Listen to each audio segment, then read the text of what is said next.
Act 1, Scene 1, 9 o'clock in the evening. Sunday, May 17th, 1947. Rebecca West has clearly drenched in the roasting heat of Greenville, has arrived at South Carolina's finest hotel, the Poinsett. She's in her room. Her briefcase and 2 bags are still unpacked, and a manual typewriter sits in its case. She fans herself and often drinks from a water glass. She's flush, as well as obviously recovering from a recent illness. The room's only window is open, and a large iron fan on the sill rotates, blowing white noise and hot air that billows the 2 gauzy white curtains. She's also paying a bit of attention to a radio on a bedside table. Playing just above the drone of the fan, the broadcast sounds urgent, and the reception is fairly clear. The dial is set to WIS radio, and the show is a Juergens Journal featuring world-famous newspaper columnist and gossip-monger Walter Winchell. The chugging thrum of a teletype machine plays in the background. While she listens and stops every now and then in the heat, the very British reporter busies herself unpacking a suitcase. Finally, she takes the typewriter from its case, sets it on a table, and arranges papers from a briefcase around it. During Winchell's staccato broadcast, she hears a light knock on the door. Without bothering to ask who's there, she opens it. It's the bellman. We don't see him. She goes for her purse, pulls out a few coins, and hands the tip over the threshold. The Juergens Journal, featuring Walter Winchell, Mr. Winchell, whose famous column appears in the New York Daily Mirror, the Paris edition of the London Daily Mail, and other newspapers, with more than 25 million readers, is brought to you by Juergens, the lotion for soft, smooth, romantic hands. If you could learn the beauty secrets of a famous Hollywood star, you'd jump at the chance, wouldn't you? And now, to the editorial room of the Juergens Journal with Walter Winchell. Good evening, Mr. and Mrs. North America and all the ships at sea. Let's go to press. Chicago, a sold-out crowd of more than 46,000 fans are on hand tonight at Wrigley Field to see Jackie Robinson, the first Negro in the major leagues, as white fans rub shoulders with blacks to witness a historic showdown between the Cubs and the Dodgers. New York, spotted entering the Tony Stark Club where Spencer Tracy and Hedy Lamarr, spotted leaving Gene Tierney and Rebecca West, the famous British reporter who's grieving the death last August of her paramour, the great H.G. Wells, he of the War of the Worlds fame. She reaches to snap off the radio, but she stops. And speaking of Rebecca West, rumors are swirling that her son, by the great Mr. Wells, her son Anthony West, is writing a book about his famous parents that she's bound to despise.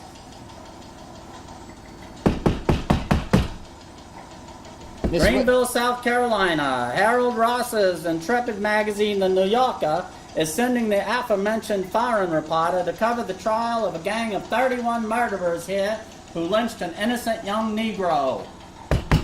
Miss West? Rebecca West. Miss West, are you in there? Oh, bloody hell, what now? I am famished from my endless train trip, but don't require room service, thank you. Welcome to town, Miss West. George McNabb, reporter for the Greenville Piedmont. Newspaperman, eh? That's right. And you're the talk of the town. Well, the talk of the newsroom, anyway. I should think, Mr. McNabb, that the town must be talking considerably more about the murder of Which murder? Nobody can call the stabbing death of Mr. Brown a quote-unquote murder. Oh, T.W. Brown was stabbed, all right. Shame, too. Nicest cabbie of the bunch, and that's a rough bunch. Apparently so, Mr. McNabb. It required 31 of them to exact revenge for his death, to snatch that poor young Negro right out of the jail cell and... Well, ma'am, I reckon that's why the American justice system includes a trial. I know you're acquainted with those, Miss West, with trials. How dare you patronize me, sir? A reporter who spent too many hours in the company of unspeakable evil. No, ma'am, I can't imagine that. But I gotta say, your description of Goering, Seemed to me like you made that madman out like some kind of drug-addled Charlie McCarthy doll. Well, yeah, that's creepy, I'll say. But that's the thing, see? I bet you there aren't a whole lot of folks around here who actually read your dispatches from Nuremberg. Excuse me. My point is, see, my whole point is that we aren't Nazis. Plain and simple, Miss West. That's right. We're pretty plain, and we're pretty simple. Just good, honest folks. We're a proud people, us Southerners. We don't take a shine to foreigners, and that includes Yankees and the federal government. Sure, we got troubles, just like everybody else, but we can handle them quite well enough without any outsiders' intrusions. Pray, what are you getting at? The thing is, see, nobody wants you and all these other national reporters here. Ma'am, with all due respect. I am speechless, sir. And coming from a newsman like yourself, at least you identified yourself as such. I'm thinking that we got off on the wrong foot. Here, this might could help take the edge off a little bit.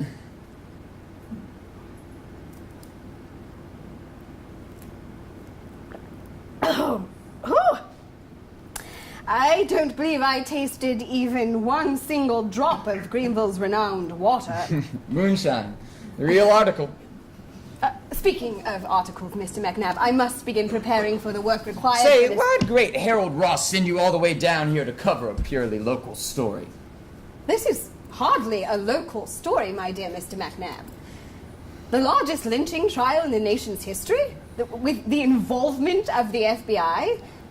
I say, not what any newsman worth his ink would call a local story. Oh, this whole thing just got all blown up only because old Strom went and called J. Edgar and got old Hoover's well-known petticoats. I suspect that your Governor Thurmond felt compelled to call Mr. Hoover because none of the local authorities apparently believed it urgent enough to immediately apprehend the men who blew Willie Earle's brains out. As you just heard, Walter Winchell. Despicable journalist, really. Really? I happen to be a fan. I even entered that contest he was talking about, the one where you describe a commie and win a $10,000 fur coat. I can certainly see the need for a fur coat here. And I can certainly see the need for all you big-time reporters gallivanting all over town. Seriously, why did you come down here? I mean you yourself. Be honest with me, newspaper man to reporter. I mean, this trial's cut and dried, let's face it. 31 white men accused of... butchering a Negro who was probably innocent, only because he was a black man.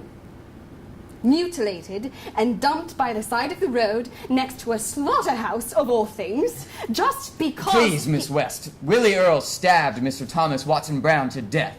Plain and simple. Just like us. No, there's no solid evidence. Trouble is, Willie Earle picked the wrong fella. Everybody liked Brown. A family man, 3 children. And a veteran, too. Did you know that? Disabled in the First World War.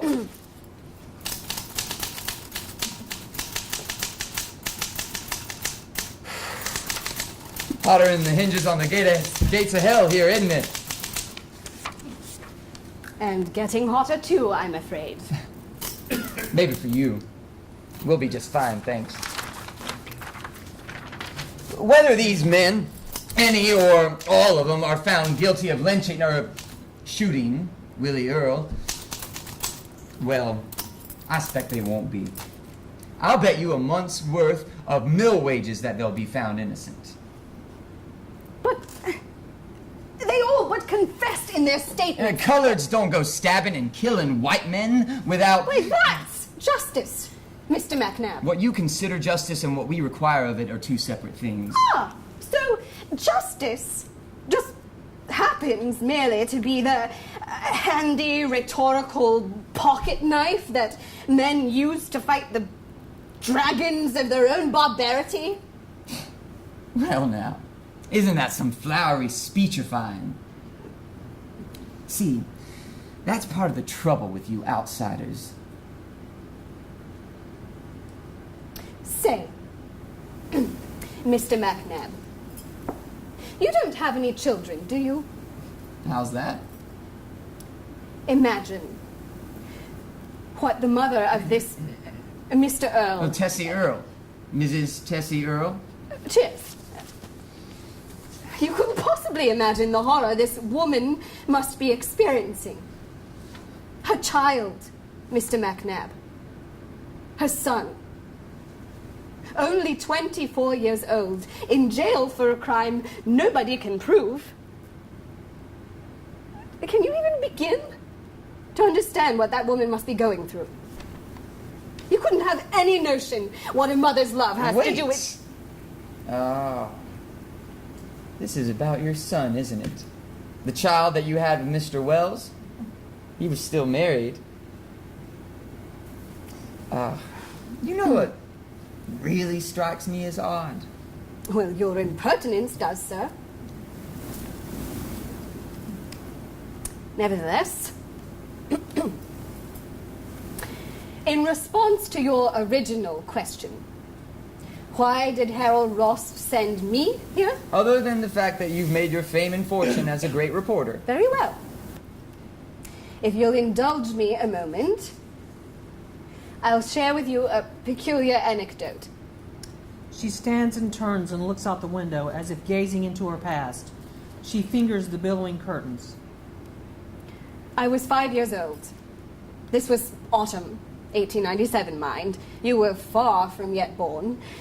I, however, was playing in our garden in London. My father, poor chap that he was, had been an accomplished journalist, so I suppose I could say that I became a writer by genetics rather than... Anyway, I was digging up horse chestnuts in our garden when Father asked me what I was doing. I looked up at him, as if his ignorance proved indeed his own maleness, and I said to him, I am God, and they are people. And I made them die, and now I'm resurrecting them. So, either you're telling me that you've been arrogant since you were 5, or that you think you're gonna resurrect that poor boy just by writing about the men who supposedly lynched him? Supposedly? I don't know. I don't see how you can believe that you can salvage a relationship with your son by trying to write one with a dead Negro. Anyway, like I was saying, you know what strikes me as odd? Since you've apparently, and quickly, established yourself as a Rebecca West expert... Your pen name, Rebecca West. That's from a play, isn't it? Henrik Ibsen, wasn't it? If I remember right, that Rebecca West, now she was a rebellious woman, just like you. A tragic character who was also illegitimate, just like your son. Curious that you gave him the last name of such a sad piece of fiction. That is quite enough. Say, doesn't that Rebecca kill herself at the end? He slips quietly out the door. She sits with a sad sigh and wipes what could be a tear in her eye before she drops her head on the table. Lights fade.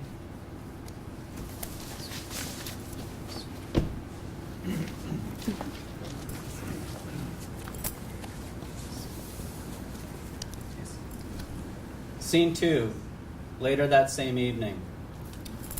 Dim lights rise in the center stage where it's empty. An empty room where a black janitor is mopping. Excuse me, sir. Sir? Ain't no white lady called me sir since I saw the baby Moses floating through the bulrushes. Would you mind terribly pointing me in the direction of the hotel's restaurant? Why? Can't you smell it? Pure heaven. Ah, yeah. You can get you some ham knuckles and sauerkrauts with turnip greens and kinder yams and spoon bread. That's their specialty, the spoon bread. That supper cost 95 cents. Even I had that kind of money, I'd have to go round back, course. Sir, if you're hungry, I could... Oh, no, I ain't hungry. You one of them news people, ain't you? Come to town for the trial next door. Ain't that right? Well, yes, sir. I'm afraid I am. Plenty to be afraid about round here these days. I knows it. Can you tell me about what happened? What happened to Willie Earle? What happened that night? I ain't talking to no news lady. Where you from anyway? Sure ain't from around here. No. I'm from London. Why, yes, from London. Got kinfolks there, I believe. Got they sails up to Ohio on that slave railroad back in the day. Fine state, though, Ohio. London, Ohio, yeah. Oh, right. You asked me about Willie Earle, didn't you? I suppose that if you don't say I told you nothing, then I can also suppose it ain't hard for a lady newspaperman to see what a mess all this is, tearing this whole town apart.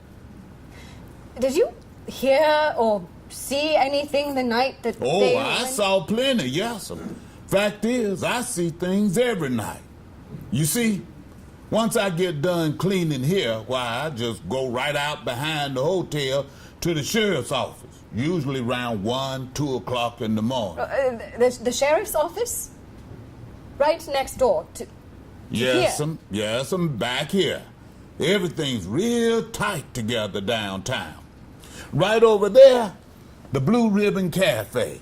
And over that away, Rainbow Cafe. One of the others, that's where white folks go for supper or coffee. Cab drivers, sheriff deputies, judges, downtown folks, except Negroes. Just like here, we can't eat in them places. And right across the street from the Rainbow Cafe, why, that's the Bluebird Taxi Company. Bluebird's the one that Mr. Brown worked for. In fact, I met Mr. Brown a couple or 3 times. He's the nicest taxi man of all of them.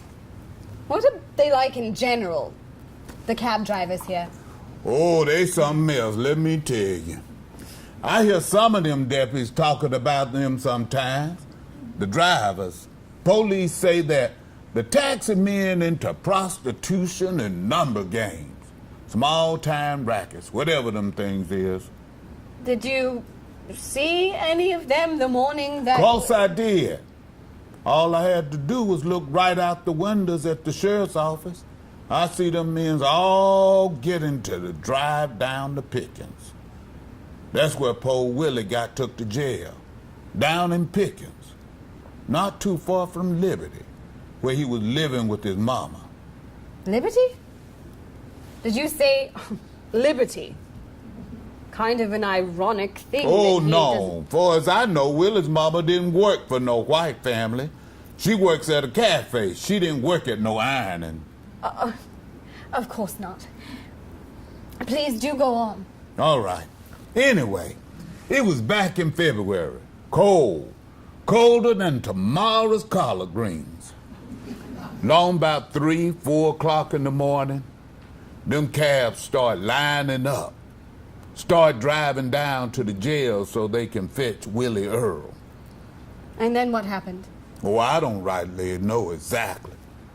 But you hear things.